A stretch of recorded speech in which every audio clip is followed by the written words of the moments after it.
Hello hello Subbulakshmi, ಹೇಗಿದ್ಯಮ್ಮ? ಹೂವ aunty, ನಾ ಸಂದಾಕಿವ್ನಿ. ನೀವ್ ಹೆಂಗಿದ್ದೀರಾ? ನಾನು ಚೆನ್ನಾಗಿದ್ದೀನಮ್ಮ.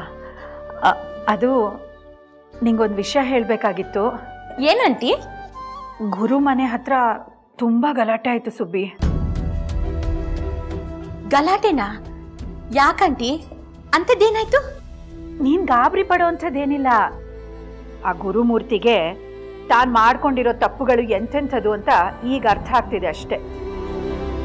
ಇವತ್ತು ಆ ಕ್ರೆಡಿಟ್ ಕಾರ್ಡ್ನವ್ರು ಬಂದ್ಬಿಟ್ಟು ನಿಮ್ಮ ಕ್ರೆಡಿಟ್ ಕಾರ್ಡ್ ಬಿಲ್ಲು ತುಂಬಾ ಡ್ಯೂ ಇದೆ ಅಂತ ಸಿಕ್ಕಾಪಟ್ಟೆ ಗಲಾಟೆ ಮಾಡ್ಬಿಟ್ಟು ಹೋದ್ರಮ್ಮ. ಆಂಟಿ, ಮಂಗನ್ ಕೈಲಿ ಮಾಣಿಕ್ಯ ಕೊಟ್ರು ಅನ್ನೋ ಗಾದೆ ಕೇಳಿಲ್ವಾ?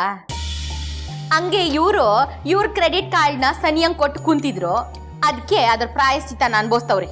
ಸರಿಯಾಗಿ ಹೇಳ್ದೆ ಸುಬ್ಬಿ. ಸುಬ್ಬಿ, ಬಿಡು ಮಾಡ್ಕೊಂಡು ಮನೆ ಕಡೆ ಬಾ. ಅಂಕಲು ನಿನ್ ಬಗ್ಗೆ ತುಂಬಾ ಕೇಳ್ತಿದ್ರು. ಎಷ್ಟು ದಿವಸ ಆಯ್ತು ನಿನ್ನ ನೋಡಿ. ಓ ಆಯ್ತಂಟಿ, ನಾನು ಅಂಕಲ್ ನೆನ್ಸ್ಕೊತಾ ಇದ್ದೆ. ಬರ್ತೀನಿ ಬಿಡಿ. Subbi,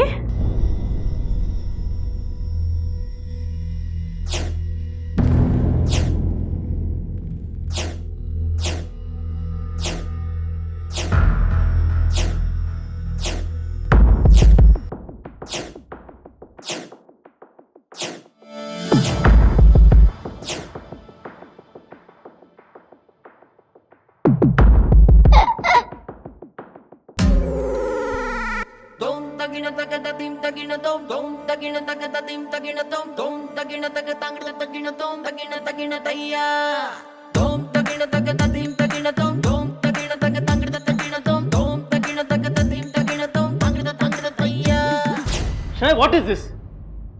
R you crazy? ಅಲ್ಲ, ಕ್ರೆಡಿಟ್ ಕಾರ್ಡು 3 ಲಕ್ಷ ಡ್ಯೂ ಆಗಿದೆ. ದುಡ್ಡಿನ ಬೆಲೆ ಗೊತ್ತಿದೆಯಾ ನಿನಗೆ? ನನಗೆ ಖರ್ಚಿಗೆ ದುಡ್ಡು ಇಲ್ಲದೆ ಅಷ್ಟು ಸೇರಿಸಿ ಆಟೋದಲ್ಲಿ ಓಡಾಡ್ತಿದ್ದೀನಿ. ಒಂದ್ಸರಿ ನಡ್ಕೊಂಡು ಇಂಟರ್ವ್ಯೂ ಅಟೆಂಡ್ ಮಾಡಿದ್ದೀನಿ. ಅರೆ ನೀನು? ಗ್ಯಾರಿ, ಎಲ್ಲದಕ್ಕೂ ನನ್ನನ್ನೇ ಬ್ಲೇಮ್ ಮಾಡಕ್ ಬರಬೇಡ. ನಿಂಗೆ ಮುಂಚೆನೆ ಗೊತ್ತಿತ್ತು ತಾನೆ ನಾನು ಎಷ್ಟು ಖರ್ಚು ಮಾಡ್ತೀನಿ ಅಂತ. ಅವಾಗೇನು ಹೇಳ್ತಾ ಇರ್ಲಿಲ್ಲ, ಈಗ ಕೆಲ ನನ್ನ ಮೇಲೆ ಹೇಳ್ತಾ ಇದೆಯಾ? ಆಗ ದುಡಿತಾ ಇದ್ದೆ, ಕೈಯಲ್ಲಿ ದುಡ್ಡಿತ್ತು. ಆದ್ರೆ ಈಗ ದುಡಿತಾ ಇಲ್ಲ. ಅದು ನಿನ್ ತಪ್ಪು. ನನ್ನ ಯಾಕೆ ಬ್ಲೇಮ್ ಮಾಡ್ತಿದ್ಯಾ? ಅದೇ ಮುಂಚೆ ಎಲ್ಲ ಚಿನ್ನ ರನ್ನ, ನೀನು ನನ್ನ ಜೀವ, ನನ್ನ ಜೀವನೇ ನೀನು ಅಂದ್ರೆ ನನ್ನ ಕ್ರೆಡಿಟ್ ಕಾರ್ಡು ನಿಂದೆ ಅಂತ ಹೇಳ್ತಾ ಇದ್ದೆ.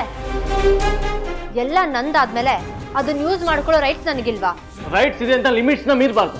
ಗ್ಯಾರಿ, ನಾನ್ ಲಿಮಿಟ್ಸ್ನ ಮೀರ್ತಾ ಇಲ್ಲ, ನೀನ್ ಕೆಲಸ ಕಳ್ಕೊಂಡು ಕೂತಿರೋದು. ಚೆನ್ನಾಗಿ ಮಾತಿಗೂ ಕೆಲಸ ಕಳ್ಕೊಂಡಿದ್ದೀನಿ ಅಂತ ಹೇಳಬೇಡ. ನನ್ನ ಕೆಲಸ ಕಳ್ಕೊಂಡಿರೋದು